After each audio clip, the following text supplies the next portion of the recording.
Hi all, welcome back to my channel Megha vlogs Kannada.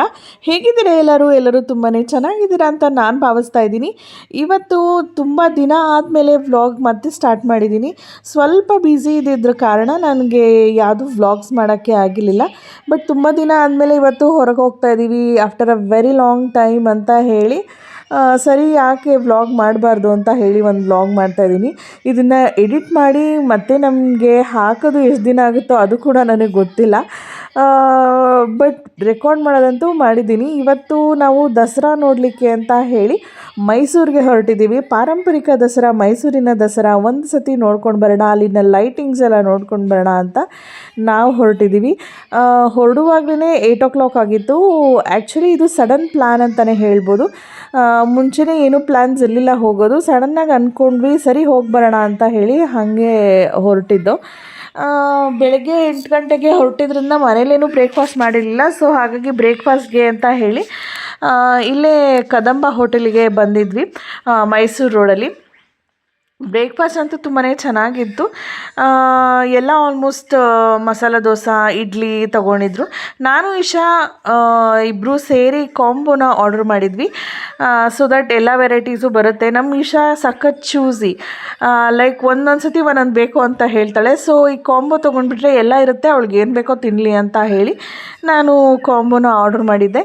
ತುಂಬಾ sufficient ಆಯಿತು, ಜಾಸ್ತಿನೇ ಆಗೋಗಿತ್ತು ಅಂದ್ಕೊಳ್ಳಿ. ಬ್ರೇಕ್ಫಾಸ್ಟು ಹೆವಿ ಲೋಡೆಡ್ ಬ್ರೇಕ್ಫಾಸ್ಟ್ ಅಂತೂ ಆಯಿತು. ಇದು ಮುಗಿಸ್ಕೊಂಡು ನಾವು ಫಸ್ಟ್ ಬಂದಿದ್ದು ಭೂವರಹನಾಥ ಸ್ವಾಮಿ ದೇವಸ್ಥಾನಕ್ಕೆ. ಅಟ್ಲೀಸ್ಟ್ ಇಯರ್ಲಿ ಒನ್ಸ್ ಆದರೂ ಬಂದೇ ಬರ್ತೀವಿ. ಬಟ್ ಈ ಸತಿ ಬರಲಿಕ್ಕೆ ಆಗಿರಲಿಲ್ಲ. ಸೊ 2 ವರ್ಷ ಆಗೋಗಿತ್ತು. ಹೇಗಿದ್ರು ಮೈಸೂರು ಕಡೆ ಹೋಗ್ತಿದ್ದೀವಿ, ಬಂದು ದೇವರಿಗೆ ಒಂದು ನಮಸ್ಕಾರ ಹಾಕ್ಕೊಂಡು ಪೂಜೆ ಮಾಡ್ಕೊಂಡು ಹೋಗೋಣ ಅಂತ ಹೇಳಿ ಫಸ್ಟ್ ನಾವಿಲ್ಲಿ ಭೂವರಹನಾಥ ಸ್ವಾಮಿ ದೇವಸ್ಥಾನಕ್ಕೆ ಬಂದ್ವಿ. ದೇವಸ್ಥಾನಕ್ಕೆ ಬರೋಷ್ಟೊತ್ತಿಗೆ ಇಶಾ ಆವಾಗಷ್ಟೇ ತೂಗುಡಿಸ್ತಾ ಇದ್ಲು. ಸೊ ಹಾಗಾಗಿ ಅವಳು ಒಂದು ಸ್ವಲ್ಪ ಮೂಡ್ ಅಪ್ಸೆಟ್. ಇಲ್ಲಿ ಬಂದು ಒಂದು 2 ನಿಮಿಷ ಓಡಾಡಿದ್ಮೇಲೆ ಅವಳಿಗೆ ಸರೋಯ್ತು, ಆರಾಮಾಗಿ ಆಟಾಡ್ಕೊಂಡಿದ್ಲು. ದೇವಸ್ಥಾನ ಅಂತೂ ಜನ ಕಮ್ಮಿನೇ ಇದ್ದರು. ದರ್ಶನ ಅಂತೂ ತುಂಬಾ ಚೆನ್ನಾಗಾಯಿತು. ಫೋಟೋಸ್ ವೀಡಿಯೋಸ್ ಯಾವುದು ತೊಗೊಳಂಗಿರಲಿಲ್ಲ ಒಳಗಡೆ. ಸೊ ಹಾಗಾಗಿ ಯಾವುದು ಕ್ಲಿಪ್ಪಿಂಗ್ಸ್ನ ಆ್ಯಡ್ ಮಾಡೋಕ್ಕಾಗಲಿಲ್ಲ. ಹೊರಗಡೆ ಅಂತೂ ಕಾವೇರಿ ನೀರು ತುಂಬಿ ಹರಿತಾ ಇತ್ತು. ಎಷ್ಟು ಚೆನ್ನಾಗಿತ್ತು ನೋಡೋಕ್ಕೆ ಅಂತಂದರೆ ಅಷ್ಟು ಚೆನ್ನಾಗಿತ್ತು. ನನಗೆ ಕ್ಯಾಮ್ರಾ ಎಷ್ಟು ಜಸ್ಟಿಸ್ ಮಾಡ್ತಿದೆ ಅಂತ ಗೊತ್ತಾಗ್ತಿಲ್ಲ. ಬಟ್ ಅಲ್ಲಿ ಲೈವಾಗಿ ನೋಡೋದಕ್ಕೆ ಮಾತ್ರ ಆಹಾ ವಾವ್ ಅಂತಿತ್ತು. ತಂಪಾದ ವಾತಾವರಣ ತುಂಬಾ ಚೆನ್ನಾಗಿತ್ತು.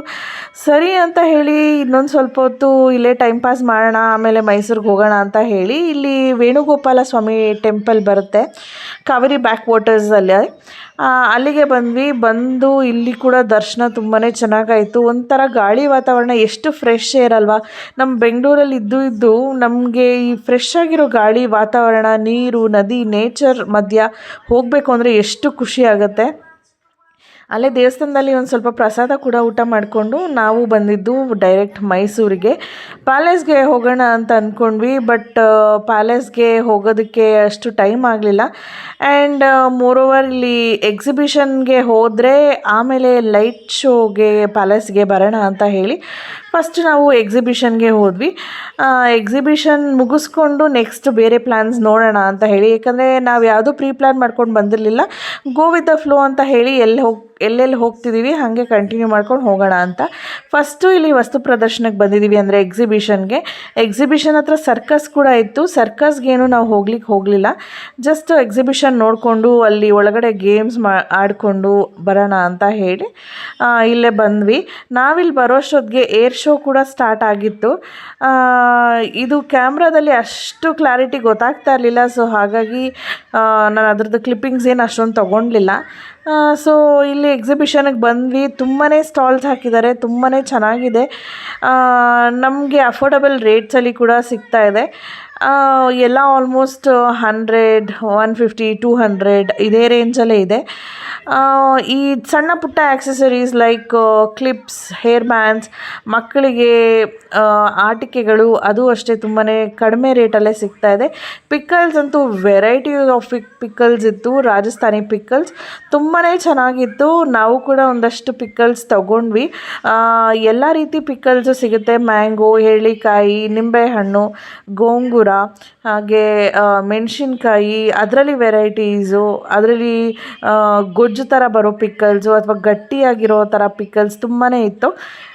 ತೊಗೊಂಡ್ವಿ. ನೆಕ್ಸ್ಟ್ ಬಂದ್ವಿ, ಇನ್ನೊಂದು ಸ್ವಲ್ಪ ಹಾಗೆ ಒಂದಷ್ಟು ಶಾಪಿಂಗ್ ಮುಗಿಸ್ಕೊಂಡು ಒಂಚೂರು ಮುಂದೆ ಬರ್ತಾನೆ ಇಲ್ಲಿ ಮಾಡೆಲ್ಸ್ ಇಟ್ಟಿದ್ರು. ಲೈಕ್ ವಿಧಾನಸೌಧದ ಮಾಡೆಲ್ಲು ಅಥವಾ ಕೈಮಗ್ಗದ ಮಾಡೆಲ್ಲು, ಹಾಗೆ ಸರ್ಕಾರದ್ದು ಒಂದಷ್ಟು ಈ ನುಡಿದಂತೆ ನಡಿ ಅನ್ನೋ ಕಾರ್ಯಕ್ರಮದಲ್ಲಿ ಒಂದಷ್ಟು ಸೌಲಭ್ಯಗಳು ಕೊಟ್ಟಿದ್ದಾರಲ್ಲ ಅದರದ್ದು ಮಾಡೆಲ್ಸು, KSRTC ಬಸ್ಸಿಂದು, ಹಾಗೆ ಕೌಶಲ್ಯ ಅಭಿವೃದ್ಧಿ ಥೀಮಲ್ಲಿ ಒಂದು ಮಾಡೆಲ್ ಇಟ್ಟಿದ್ರು. ಹೀಗೆ ಹಲವಾರು ಮಾಡೆಲ್ಸ್ ಇತ್ತು. ತುಂಬಾ ಚೆನ್ನಾಗಿತ್ತು. ಒಳಗಡೆ ಎಲ್ಲದಕ್ಕೂ ಎಂಟ್ರಿ ಇತ್ತು. ಒಳಗಡೆ ಹೋಗಿ ಅಲ್ಲಿನ ಒಂದು ಅಚೀವ್ಮೆಂಟ್ಸ್ ಏನಿರುತ್ತೆ, ಅಥವಾ ಫಾರ್ ಎಕ್ಸಾಂಪಲ್ ಈಗ ಕೈಮಗ್ಗದಲ್ಲಿ ಹೋದರೆ ಅದು ಕೈಮಗ್ಗ ಹೇಗೆ ಸ್ಟಾರ್ಟ್ ಆಯಿತು, ಮೊದಲಿನ ಕೈಮಗ್ಗ ಹೇಗಿತ್ತು, ಅದನ್ನು ಹೇಗೆ ಬಟ್ಟೆ ಎಲ್ಲ ನೇಯ್ತಾ ಇದ್ರು ಅದನ್ನು ಕೂಡ ತೋರಿಸಿದ್ದಾರೆ. ಆದಮೇಲೆ ಸ್ವಲ್ಪ ಕೃಷಿಗೆ ಬಂದ್ವಿ. ಕೃಷಿ ಮಾಡೆಲ್ಲು ಅದರೊಳಗಡೆ ಅಂತೂ ತುಂಬಾ ಚೆನ್ನಾಗಿತ್ತು. ಈ ಕೃಷಿ ಹಾಗೆ ಕೃಷಿನ್ನೇತರ ವಸ್ತುಗಳು ಏನೇನಿದೆ ಅದನ್ನೆಲ್ಲ ಕೂಡ ಡಿಸ್ಪ್ಲೇ ಮಾಡಿದರು. ಲೈಕ್ ನೋಡಿ, ಇಲ್ಲಿ ನೀವು ನೋಡ್ತಾ ಇರ್ಬೋದು ಈ ರಸಗೊಬ್ಬರ ಹಾಗೆ ಮದ್ದು ಅದನ್ನೆಲ್ಲ ನೋಡಿಸ್ತಾ ಇದ್ದಾರೆ. ಇಲ್ಲಿ ಒಂದಷ್ಟು ಪ್ರಾಣಿಗಳು, ಕೀಟಗಳು ಏನೇನು ಈ ಗಿಡಗಳಿಗೆ, ಗಿಡಮೂಲಿಕೆಗಳಿಗೆ ಅಥವಾ ನಾವು ಏನು ಕೃಷಿ ಬೆಳಿತೀವೋ ಅದಕ್ಕೆ ಒಂದು ಸ್ವಲ್ಪ ಕೀಟಗಳು ಅಪಾಯಕಾರಿಯಾಗೂ ಇರುತ್ತೆ. ಹಾಗೆ ಇನ್ನೊಂದಷ್ಟು ಕೀಟಗಳು ಅದನ್ನು ಅಂದರೆ ನಮ್ಮ ಕೃಷಿನ ಹೆಚ್ಚು ಮಾಡೋದಕ್ಕೆ ಕೂಡ ಇರ್ತವೆ. ಹಾಗೆ ಒಂದು ಸ್ವಲ್ಪ ಮುಂದೆ ಬಂದರೆ ಈ ಮಿಲ್ಲೆಟ್ಸ್ ಅಂತ ಏನು ಹೇಳ್ತಾರೆ, ಸಾಮೆ, ಹರಕಲು, ಆ ಥರ ಕಾಳುಗಳು, ದವಸ ಧಾನ್ಯಗಳು ಒಂದಷ್ಟು ಇಟ್ಟಿದ್ರು. ಇದಾದಮೇಲೆ ಒಂದಷ್ಟು ಕೈಗುದ್ಲಿ ಆ ಥರ ಕೂಡ ಇಟ್ಟಿದ್ರು. ನೆಕ್ಸ್ಟು ಇನ್ನೊಂದು ಸ್ವಲ್ಪ ಮುಂದೆ ಬಂದರೆ ಈ ಚಿಯಾ ಸೀಡ್ಸು, ಸಬ್ಜಾ ಸೀಡ್ಸು, ಹರವೆ, ಕೊತ್ತಂಬರಿ ಬೀಜ, ಒಂದಷ್ಟು ಸೊಪ್ಪುಗಳ ಬೀಜ, ತರಕಾರಿಗಳ ಬೀಜ ಅದನ್ನು ಕೂಡ ಇಟ್ಟಿದ್ರು. ಇನ್ನೊಂದು ಚೂರು ಮುಂದೆ ಬಂದರೆ ಈ ಹಿಂಡಿ ಬೂಸಗಳು ಅಂತ ಏನು ಹೇಳ್ತಾರೆ, ಆಯಿಲ್ನ ತೆಗೆದುಬಿಟ್ಟು ಇನ್ನು ಮಿಕ್ಕಿರೋ ಸಿಪ್ಪೆ ಏನಿರುತ್ತೆ ಆ ಸಿಪ್ಪೆಗಳನ್ನು ಇಟ್ಟಿದ್ದಾರೆ. ಇದಾದಮೇಲೆ ನೇಗಿಲು ಆಗಿರ್ಬೋದು, ಈ ಮೀನು ಹಿಡಿಯೋ ಗಾಳ ಆಗಿರ್ಬೋದು, ಅಥವಾ ಒಂದು ನಮ್ಮ ಕೃಷಿಗೆ ಸಂಬಂಧಪಟ್ಟಿರೋ ಪ್ರತಿಯೊಂದು ವಸ್ತುನೂ ಕೂಡ ಇಲ್ಲಿಟ್ಟಿದ್ರು ಅಂತ ಹೇಳ್ಬೋದು. ಹಾಗೆ ಈ ಕಡೆ ಬಂದರೆ ಈ ಹಳೇ ಕಾಲದಲ್ಲಿ ಉಪಯೋಗಿಸ್ತಾ ಇದ್ರಲ್ಲ, ಲೈಕ್ ಹಳಗುಳಿ ಮನೆ ಆಗಿರ್ಬೋದು, ಬುಗುರಿಗಳು, ಈ ಮಣ್ಣಿನ ದೀಪ, ತೊಟ್ಟಲು, ಹೀಗೆ ಕೊಳಗ, TV, ರೇಡಿಯೋ ಎಷ್ಟು ಇಟ್ಟಿದ್ರು ಅಂದರೆ ವಾವ್. ನಮ್ಮ ಮಕ್ಕಳಿಗೆ, ನೆಕ್ಸ್ಟ್ ಜನ್ರೇಷನ್ ಮಕ್ಕಳಿಗೆ, ನನ್ನ ಮಗಳಿಗೆ ನಾನು ತೋರಿಸಿದಾಗ ಇದೇನಮ್ಮ ಅದೇನಮ್ಮ ಅಂತ ಅವಳು ಕೇಳ್ತಾ ಇದ್ಲು. ಅವರಿಗೆ ನಾವು ತೋರಿಸೋದಕ್ಕೆ ನಮ್ಮ ಮನೆಯಲ್ಲಿ ಇಲ್ಲದೇ ಇದ್ರೂ ಕೂಡ ಈ ರೀತಿ ಬಂದಾಗ ನೋಡಿ ಇತ್ತು, ಹಳೆ ಕಾಲ ಹೀಗಿತ್ತು, ನಾವು ಕೂಡ ಒಂದಷ್ಟು ನೋಡಿಲ್ಲ, ಇದರಲ್ಲಿ ನಾವು ನೋಡದೇ ಇರೋದನ್ನು ನಾವು ತಿಳ್ಕೊಬೋದು, ಹಾಗೆ ನಮ್ಮ ಮಕ್ಕಳಿಗೂ ಕೂಡ ತಿಳಿಸಿ ನಾವು ತೋರಿಸ್ಬೋದು ಅನ್ನೋ ಕಾರಣಕ್ಕೋಸ್ಕರ ಇದೆಲ್ಲ ನೋಡ್ಕೊಂಡು ಬಂದ್ವಿ. ಹಾಗೆ ಇನ್ನೊಂಚೂರು ಮುಂದೆ ಬಂದರೆ ಇಲ್ಲೊಂದಷ್ಟು ಗೇಮ್ಸ್ಗಳಿಟ್ಟಿದ್ರು. ಲೈಕ್ ಈ ಗನ್ನಲ್ಲಿ ಬಲೂನ್ಸ್ನ ಶೂಟ್ ಮಾಡೋದಿರ್ಬೋದು, ಅಥವಾ ಬಾಲಲ್ಲಿ ಗ್ಲಾಸಸ್ನ ಬೀಳ್ಸೋದು, ಅಥವಾ ಏಮ್ ಮಾಡಿ ಹೊಡೆಯೋದು, ಅಂದರೆ ಬಿಲ್ಲು ಬಾಣದಲ್ಲಿ ಹೊಡೆಯೋದು, ಬಾಲ್ಸಲ್ಲಿ ಹೊಡೆಯೋದು, ಹೀಗೆ ಜಾತ್ರೆಗಳಲ್ಲಿ ಎಷ್ಟು ಗೇಮ್ಸ್ ಎಲ್ಲ ಇಟ್ಟಿರ್ತಾರಲ್ಲ ಆ ರೀತಿ ಗೇಮ್ಸ್ ಎಲ್ಲ ಇಲ್ಲಿಟ್ಟಿದ್ರು. ತುಂಬಾ ಚೆನ್ನಾಗಿತ್ತು. ಈ 5D ವೀಡಿಯೋಸು ಇದೆಲ್ಲ ತುಂಬಾ ಚೆನ್ನಾಗಿತ್ತು. ಇದಕ್ಕೆಲ್ಲ ಅರೌಂಡ್ 50 ರುಪೀಸ್ ಏನೋ ಚಾರ್ಜ್ ಮಾಡ್ತಾರೆ ಒಂದು ಗೇಮ್ಗೆ. 50, 100 ಇಟ್ ಡಿಪೆಂಡ್ಸ್ ಯಾವ ಗೇಮ್ನ ನಾವು ಚೂಸ್ ಮಾಡ್ತಾ ಇದ್ದೀವಿ ಅನ್ನೋ ಅದ್ರ ಮೇಲೆ ಡಿಪೆಂಡ್ ಆಗುತ್ತೆ ನಮಗೆ ಯಾವುದು ಸಿಗುತ್ತೆ ಅಂತ. ಇದ್ರ ಮಧ್ಯೆ ಕೂಡ ಒಂದು ಮಿನಿ ಆಹಾರ ಮೇಳ ಥರ ಕೂಡ ಮಾಡಿದರು. ಒಂದಷ್ಟು ಚಾಟ್ಸು, ಈ ದೋಸೆ ಐಟಮ್ಸ್, ಮಶ್ರೂಮ್ಸ್, ಬಿರಿಯಾನಿ ಆ ಥರ ಎಲ್ಲ ಒಂದಷ್ಟಿತ್ತು. ಇದಾದಮೇಲೆ ಒಂದು ಸ್ವಲ್ಪ ಮುಂದೆ ಬಂದರೆ ಎಕ್ಸಿಬಿಷನ್. ಓ ಮೈ ಗಾಡ್, ಸಾಕೋದಾಗಿತ್ತು. ತುಂಬಾ ಎಂಜಾಯ್ ಮಾಡಿದ್ವಿ. ಗೇಮ್ಸ್ ಎಲ್ಲ ತುಂಬಾ ಚೆನ್ನಾಗಿತ್ತು. ಈ ಮಿಕ್ಸರಲ್ಲಿ ಕೂತ್ಕೊಂಡು ಹೊಟ್ಟೆ ಎಲ್ಲ ತೊಳ್ಸಿತ್ತು. ಸಖತ್ ಚೆನ್ನಾಗಿತ್ತು. ಎಲ್ಲರೂ ಎಲ್ಲ ಗೇಮ್ಸು ಆಡೋಕ್ಕಾಗಲಿಲ್ಲ, ಟೈಮ್ ಕನ್ಸ್ಟೆಂಟ್ ಇದ್ದಿದ್ದರಿಂದ. ಸೊ ನಮಗೆ ಯಾವುದು ಇಷ್ಟ ಇದೆ ಅದನ್ನು ಮಾತ್ರ ಸೆಲೆಕ್ಟೆಡನ್ನ ಒಂದಷ್ಟು ಗೇಮ್ಸ್ನ ನಾವು ಆಡಿದ್ವಿ. ಈ ಮಿಕ್ಸರ್ಗೆ ನಾವು 3 ಜನ ಹೋಗಿದ್ವಿ. ತುಂಬಾ ಚೆನ್ನಾಗಿತ್ತು. ನಾವು ಅದಕ್ಕೆ ಹೋದಾಗ ಈಶಾನು ನಮ್ಮ ಜೊತೆ ಬರ್ತೀನಿ ಅಂತ ಹೇಳ್ತಿದ್ರು. ಸೊ ಹಾಗಾಗಿ ಅವಳಿಗೆ ಬೇರೆ ಒಂದಷ್ಟು ಗೇಮ್ಸ್ನ ಆಡಿಸಿದ್ವಿ. ಇದಾದಮೇಲೆ ನಾವು ನೆಕ್ಸ್ಟ್ ಬಂದಿದ್ದು ಈ ಮೂನ್ ವಾಕ್ ಅಂತ. ಇದು 360 ಡಿಗ್ರಿ ವ್ಯೂ ಇರುವಂಥ ಒಂದು ಫಿಲ್ಮ್. ಇಲ್ಲಿ ಅಲಾದಿನ್ನ ಪ್ಲೇ ಮಾಡಿದರು. ಮಕ್ಕಳಿಗಂತೂ ತುಂಬಾ ಚೆನ್ನಾಗಿರುತ್ತೆ. ಈ 360 ಡಿಗ್ರಿ ವ್ಯೂ ಇರೋದ್ರಿಂದ ಹಿಂದೆ ಮುಂದೆ ಎಲ್ಲ ಲೈವ್ ಆಗಿ ನಾವು ಆ ಜಾಗದಲ್ಲಿ ಇದ್ದೀವೇನೋ, ಅಥವಾ ನಾವು ಅದೇ ಜಾಗದಲ್ಲಿ ಹೋಗ್ತಾ ಇದ್ದೀವೇನೋ ಅನ್ನೋ ಥರ ಫೀಲ್ ಕೊಡುತ್ತೆ ಈ ವ್ಯೂ.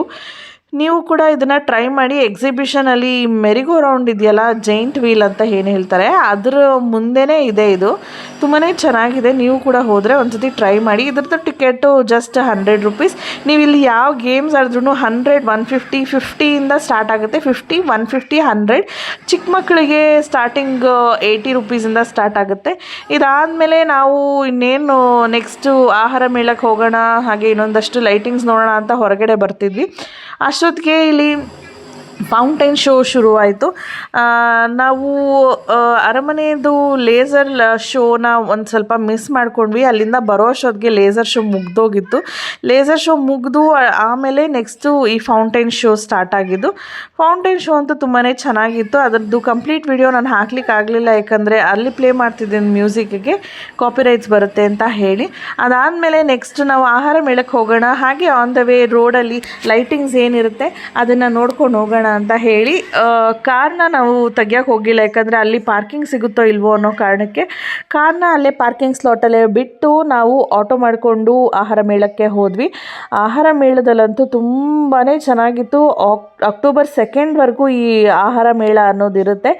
ನೀವು ಏನಾದ್ರು ಹೋಗೋಂಗಿದ್ರೆ ಹೋಗಿ ಬನ್ನಿ. ನಾನು ಈ ವಿಡಿಯೋ ಅಪ್ಲೋಡ್ ಮಾಡೋಷ್ಟೊತ್ತಿಗೆ ಅಕ್ಟೋಬರ್ 2 ಆಗೋಗಿರುತ್ತೋ ಅಥವಾ ಇನ್ನೂ ಅದಕ್ಕೆ ಮುಂಚೆನೇ ನಾನು ಪೋಸ್ಟ್ ಮಾಡ್ತೀನೋ ಅನ್ನೋದು ಕೂಡ ನನಗೆ ಎಕ್ಸಾಕ್ಟಾಗಿ ಗೊತ್ತಿಲ್ಲ. ಇಲ್ಲಿ ಆಹಾರ ಮೇಳಕ್ಕೆ ಬಂದ್ವಿ. ಆಹಾರ ಮೇಳದಲ್ಲಂತೂ ತುಂಬಾ ಜನ, ಕ್ರೌಡು, ಯಪ್ಪ ಇಷ್ಟು ಜನ ನಾನು ಎಲ್ಲೂ ನೋಡಿರಲಿಲ್ಲ. ಇದ್ರ ಬದಲು ಎಲ್ಲಾದರೂ ಒಂದು ರೆಸ್ಟೋರೆಂಟ್ಗೆ ಹೋಗಿ ಊಟ ಮಾಡ್ಕೊಂಡು ಹೋಗ್ಬೋದಿತ್ತು ಅಂತಾನು ಕೂಡ ಅನ್ನಿಸ್ತು. ಕುತ್ಕೊಳ್ಳೋಕೆ ಎಲ್ಲೂ ಜಾಗ ಇಲ್ಲ.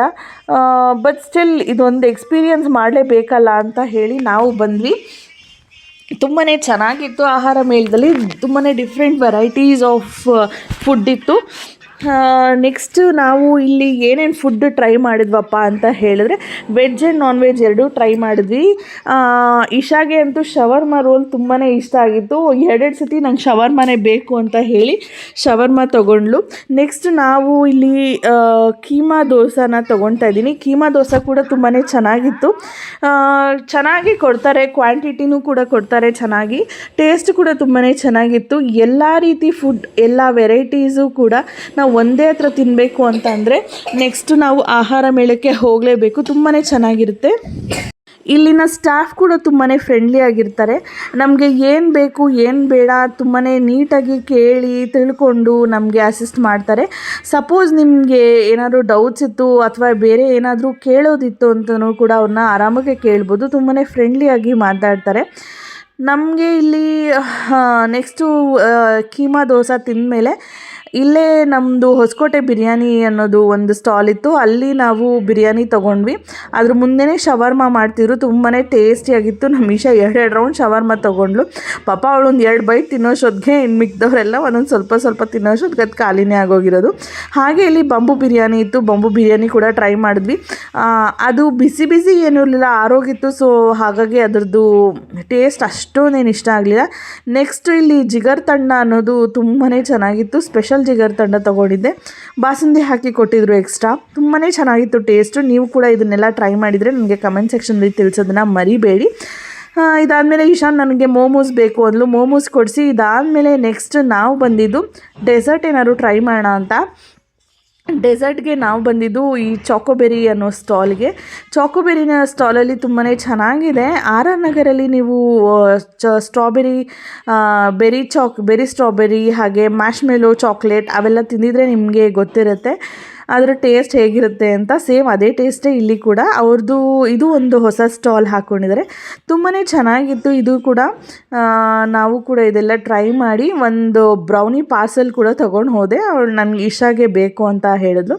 ಸೊ ಹಾಗಾಗಿ ಒಂದು ಬ್ರೌನಿ ಪಾರ್ಸೆಲ್ ತೊಗೊಂಡು ನಾವು ನೆಕ್ಸ್ಟು ಪಾರ್ಕಿಂಗ್ ಇರೋ ಹತ್ರನೇ ಹೋಗಿದ್ದು. ಇದಾದಮೇಲೆ ಮರ್ತೋದೆ, ಈ ಸೋಡಾ ಅಂತೂ ಮಸ್ಟ್ ಟ್ರೈ.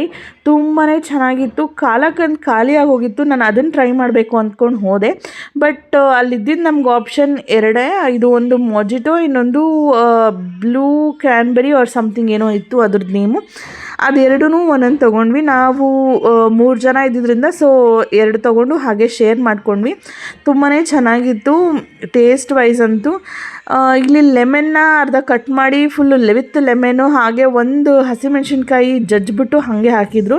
ಅದ್ರ ಮೇಲೆ ಈ ಫ್ಲೇವರ್ ಏನಿರುತ್ತೆ ಆ ಫ್ಲೇವರ್ ಆ್ಯಡ್ ಮಾಡಿ ಸೋಡಾ ವಾಟರ್ನ ಅದ್ರ ಮೇಲೆ ಹಾಕಿ ಕೊಡ್ತಾರೆ.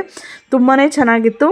ನೀವು ಯಾರ್ಯಾರು ಮೈಸೂರು ದಸರಾ ನೋಡೋಕ್ಕೆ, ಮೈಸೂರು ಲೈಟಿಂಗ್ಸ್ ನೋಡೋಕ್ಕೆ ಮೈಸೂರಿಗೆ ಯಾರು ಹೋಗಿದ್ರಿ ಈ ಸತಿ ವರ್ಷದ ದಸರಾಗೆ ಅಂತ ಹೇಳಿ ನನಗೆ ಕಮೆಂಟ್ ಸೆಕ್ಷನಲ್ಲಿ ತಿಳಿಸಿ. ಅಥವಾ ನೀವು ಮುಂದಿನ ಸತಿ ಮೈಸೂರಿಗೆ ಹೋಗಬೇಕು ಅಂತ ಅಂದ್ಕೊಂಡಿದ್ರೆ ಅದನ್ನು ಕೂಡ ಕಮೆಂಟ್ ಸೆಕ್ಷನಲ್ಲಿ ತಿಳಿಸಿ.